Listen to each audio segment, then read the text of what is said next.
Rivers in India are considered to be sacred. Some of the oldest settlements, which continue to flourish even today, were born on the banks of the rivers. They are the center of social activities, religious traditions, and also worshipped as goddesses. We use river water largely for agriculture, followed by industrial and domestic purposes.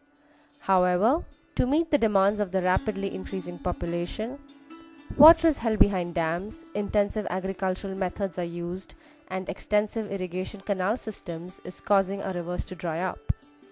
As much as they are revered spiritually, we are completely compromising the physical well-being of our rivers. This study is an effort to understand the system that is leading to the disappearance of rivers.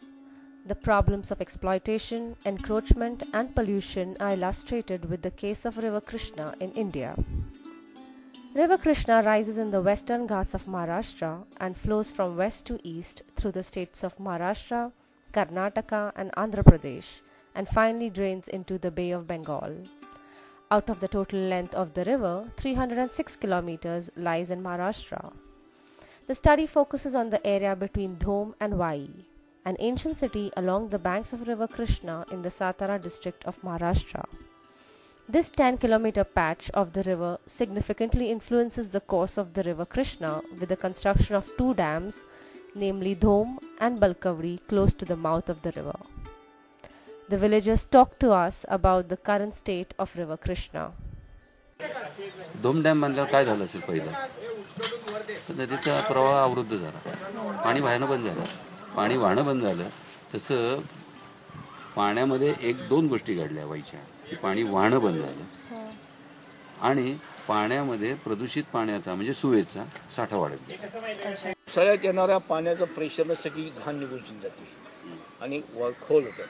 आता हा पसारा झाला, पाणी शांत झालं, येणारी वाळू तशीच थांबत जाते. To meet the needs of the neighboring villages and the increasing population in the region, diversion of the flow of river upstream through an extensive canal irrigation system has caused the area downstream to dry up. When you look at the system, if you see a lot of water in the reservoir, you perceive there is a lot of water. When you perceive there is a lot of water, there's more water for use. When there's more water for use, there's less water for other regions. When there's more water for other regions, there's less groundwater recharge. With more groundwater recharge, there's more water in the river. But River Krishna has a different story to tell.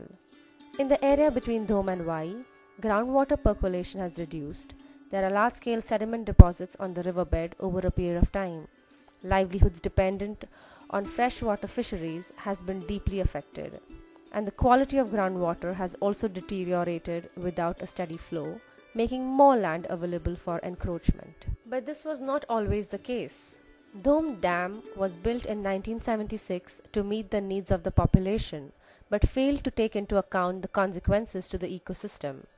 This also led to the displacement of a few villages in the region. For instance, in 1961, Chandawadi was along the banks of River Krishna near Dhom, while the village is now rehabilitated in a new area. You may have noticed the town of Vai. Its population has doubled within a span of 50 years, while River Krishna continues to support the growing population. Human settlements and activities associated with it, such as washing, bathing, cleaning animals, is a common sight as we move towards the dried-up reaches of River Krishna. When you look at the system, you notice that the more activities close to the river, the more encroached land along the river. The more encroached land along the river, there's less area available for encroaching the riverbed. When we have a look at the satellite images of 2007 and 2014, we can see a remarkable difference in the encroached area of the riverbed, a classic way to exploit the river and allow for encroachment. Speaking to the villagers, we notice that there has been a gradual change in the occupation among the locals, although most of them continue to depend on agriculture. For instance, locals have started promoting tourism, which has picked up pace in the last 20 years. January and February attracts tourists to the tune of 15 to 20,000 to worship goddess Krishna Mai along the banks of Ganpati Ghat, making religious offerings to the river and creating a source of livelihood for the locals.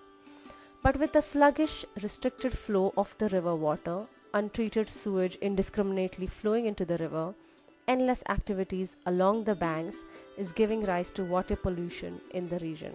After all, water pollution is about quantities. A small amount of human and agricultural waste introduced in the ocean will not have as much impact compared to the same amount introduced in a near stagnant river. Although the outskirts of Vai are gradually developing to accommodate the population, they contribute to the pollution by way of non-treated sewage disposed of in the river, the same river which is also a source of drinking water.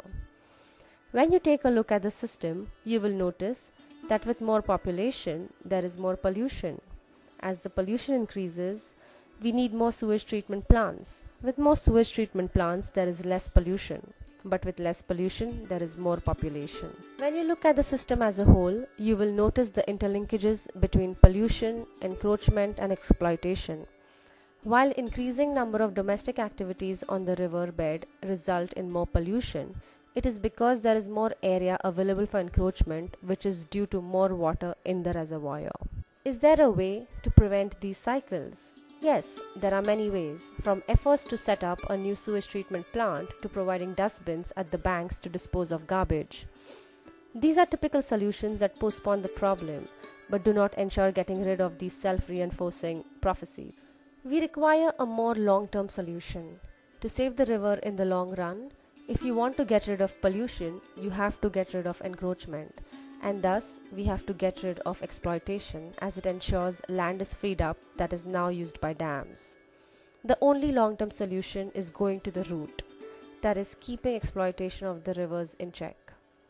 We studied the condition of river Krishna to realize that this could be, or rather is the case with most rivers within India and across the world. Our attitude towards rivers and our persistent need for development is greatly altering the ecosystem. Story of the Ganga is similar to the story of river Krishna. A similar approach is required.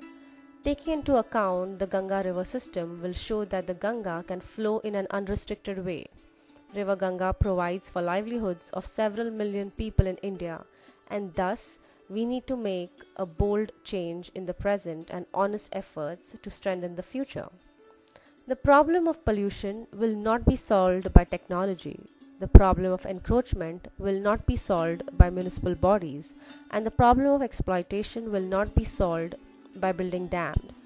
They have to be solved by allowing our rivers to flow.